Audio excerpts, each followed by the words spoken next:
una de las colonias más populares de México, existe una casa con un pasado bastante oscuro.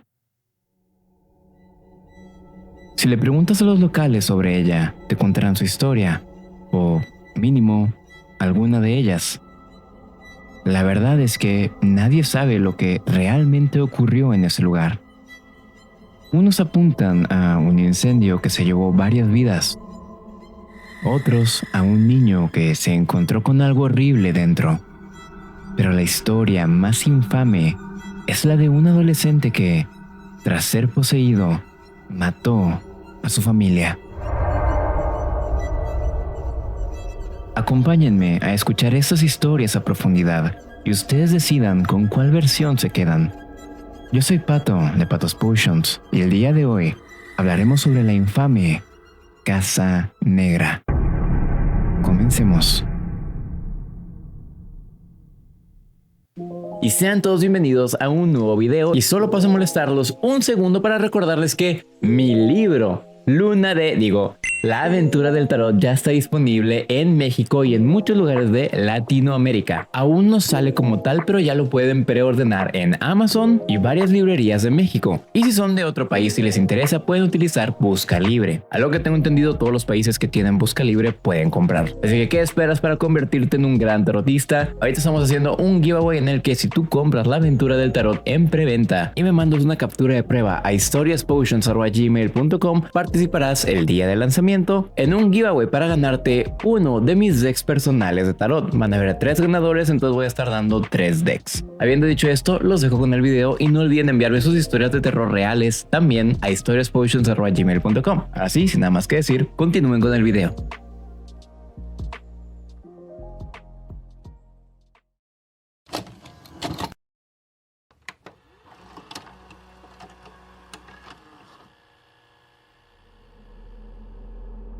A principios del siglo XX, en Ciudad de México, justo en donde hoy se encuentra la colonia Roma, no había absolutamente nada. Esta área estaba mayormente compuesta por terrenos de pastoreo hasta que llegó un cirquero. Entra a escena Edward Walter Orrin, un empresario inglés el cual contaba con su propio circo, el Circo Orrin. Tras varios años de operar en México, en enero de 1902 se asoció con un ingeniero británico y un abogado mexicano para formar la compañía de terrenos de la calzada de Chapultepec. Y así fue como el 30 de noviembre de ese mismo año se aprobó oficialmente la colonia Roma. En sus inicios se construyó para la gente más rica del Porfiriato. Era un lujo poder tener una propiedad en esta zona. Y una de las casas más bonitas de ahí era la número 191 en la avenida Álvaro Obregón. Como ya estarán pensando, esta era la Casa Negra.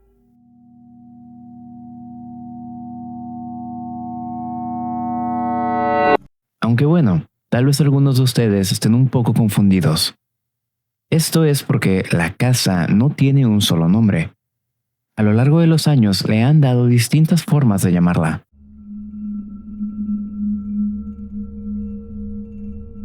Los más famosos siendo la Casa de Fidel, la Casa Mondragón y la Casa Negra. A continuación entenderemos por qué. La primera historia que les contaré es corta, pero encapsula perfectamente la oscuridad que este lugar alberga. Nuestro protagonista es un niño sin nombre. La historia comienza con dicho niño, el cual tenía la corta edad de 8 años y estaba yendo a la escuela. Mientras caminaba por la avenida Álvaro Obregón, pasó frente a una casa que lo cautivó. Al ser tan grande y bella, no pudo más que quedarse contemplándola, y al hacerlo, notó una cosa peculiar. La puerta de la entrada se encontraba completamente abierta. El niño no era tonto. Obviamente él sabía que una puerta abierta no era una invitación para que entrara. Así que decidió irse. Pero antes de poder hacerlo, escuchó algo que lo hizo parar. Entra a la casa. Entra a la casa. Entra a la casa. Era una voz. Alguien lo estaba llamando desde adentro. El niño dudó unos segundos, pero la voz era insistente, así que entró. Por aquí, por aquí, por aquí. Mientras caminaba dentro de la casa, recorría los pasillos en búsqueda de la persona que lo llamaba. Al inicio se escuchaba lejano, distante incluso, pero mientras más se acercaba, más fuerte sonaba. Está cerca. Pero mientras más se adentraba, más fuerte sonaba. El niño comenzó a dudar. ¿Qué era lo que estaba haciendo dentro de una casa desconocida? No mires atrás. Pero en su mente ya era muy tarde como para regresarse. Las voces lo habían guiado a un cuarto en específico, y cuando puso su mano en la perilla, ya casi llegas. Todo el sonido paró.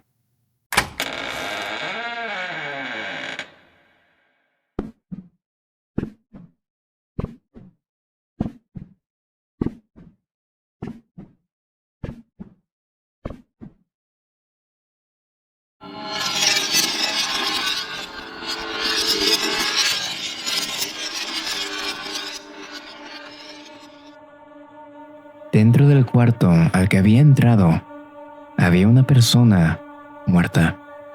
Esta se había quitado su propia vida colgándose del techo. El niño salió corriendo y al llegar a su casa le contó a su familia lo que había visto, pero no le creyeron. Sus padres estaban convencidos de que era su imaginación, de que solo estaba tratando de recibir atención o algo por el estilo. Así que, sin darle tantas vueltas al asunto, simplemente lo mandaron a su cuarto y le pidieron que no jugara con esos temas otra vez. Tal vez pensarán que este es el final de la historia, y sí, pero aún falta el detalle más misterioso de todos. El niño, triste por ser ignorado, pero asustado como para hacer algo más, simplemente lo dejó. Probablemente alguien lo encontrará. No es asunto mío, pensó. Los años pasaron. Fue a la secundaria, luego a la prepa. Pero por más que intentara olvidarse de lo que vio, no podía.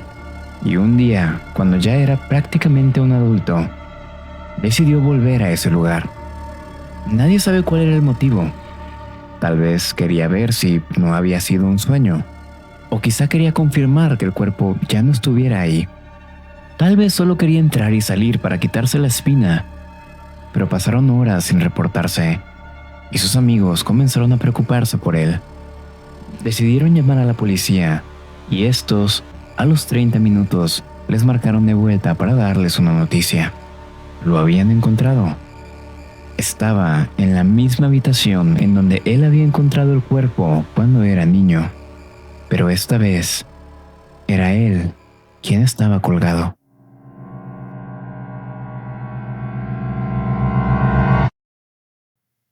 La siguiente historia que les contaré es más perturbadora, aunque sea difícil de creer. Pero para entender esta versión, primero hay que entender qué estaba acabando con México durante 1932. Y no era un fantasma, era algo más tangible. Una enfermedad llamada la fiebre tifoidea. Esta es prácticamente una bacteria llamada Salmonella typhi y se transmite por agua y comida contaminadas con materia fecal. Aunque esto suene bastante asqueroso, la realidad es que las colonias de Ciudad de México que no contaban con agua potable estaban recibiendo centenas de casos de esta fiebre por semana. Con la epidemia encima de la ciudad, los hospitales dejaron de tener espacio suficiente para alojar pacientes, por lo que decidieron habilitar edificios grandes para seguir albergando personas. Y uno de estos era la Casa Negra. Aquí viene un problema bastante común de la época. Aunque la ciencia de la medicina ya era un área muy respetada, siendo México un país bastante religioso y supersticioso, las personas no tardaron en asociar esta enfermedad no con una causa natural, sino con una espiritual. La gente veía el sufrimiento que causaba y cómo ésta se contagiaba de casa en casa, hasta enfermar colonias enteras, lo comenzaron a asociar con una especie de castigo divino, o peor, una maldición. Este rumor comenzó a hacerse muy fuerte rápidamente. Los vecinos comenzaron a propagarlo más rápido que incluso la enfermedad misma. ¿Recuerdan cuando les conté que la colonia Roma era de las más ricas de México? Bueno, ¿qué creen que estaban pensando todos los ricos de la zona cuando vieron que la Casa Negra, la cual se encontraba a unas cuantas calles de ellos, estaba siendo utilizada para albergar a todos los enfermos de dicha maldición? Si están pensando algo malo, tienen razón. Una noche, un grupo de vecinos roció gasolina en los alrededores de la casa y la prendieron en fuego. Adentro estaban todos los enfermos, sí, pero también las enfermeras, los doctores y alguno que otro voluntario tratando de obrar bien. Nadie pudo salir. No se sabe cuántas personas murieron esa noche, pero lo más extraño de todo fue que al día siguiente, la casa estaba intacta. La única razón por la que se dieron cuenta de que algo había sucedido fue porque, de noche a la mañana, la casa había cambiado su bello color blanco a ser completamente negra. Y de ahí vino su nombre.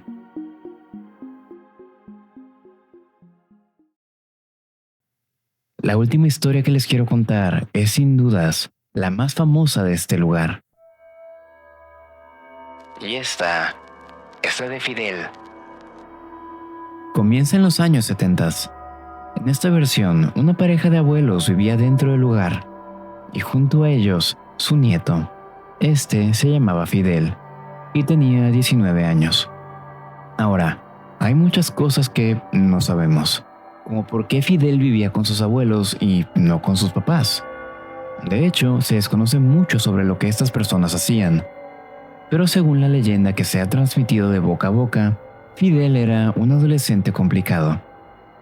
Esto no lo hacía una mala persona, pero gracias a otras influencias, terminó metiéndose en lugares en donde nadie se debería de meter.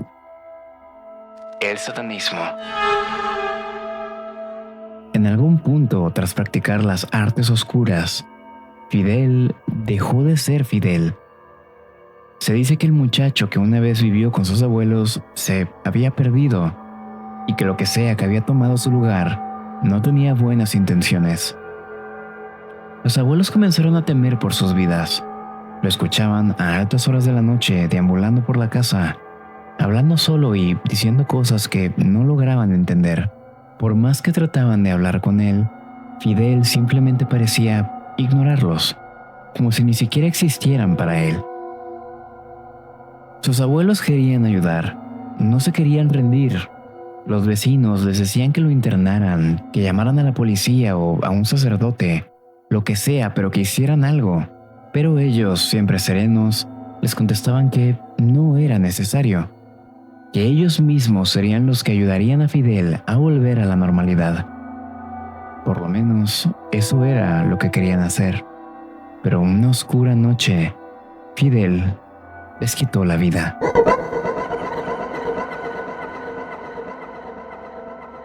Algunos dicen que los mató con una estaca, algo asociado a un ritual. Otros que simplemente desaparecieron. Y la versión más popular en redes sociales es que Fidel les quitó la vida y luego se disparó él mismo.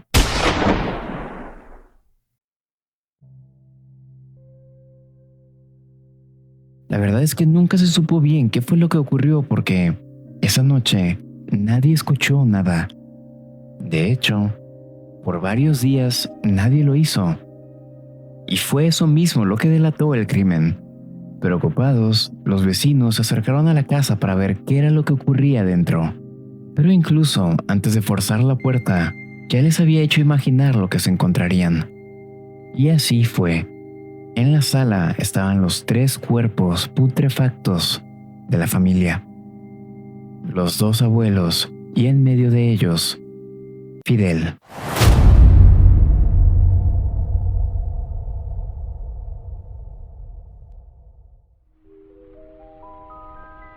Estas fueron tan solo unas cuantas de las leyendas que se relatan sobre esta infame casa en Ciudad de México.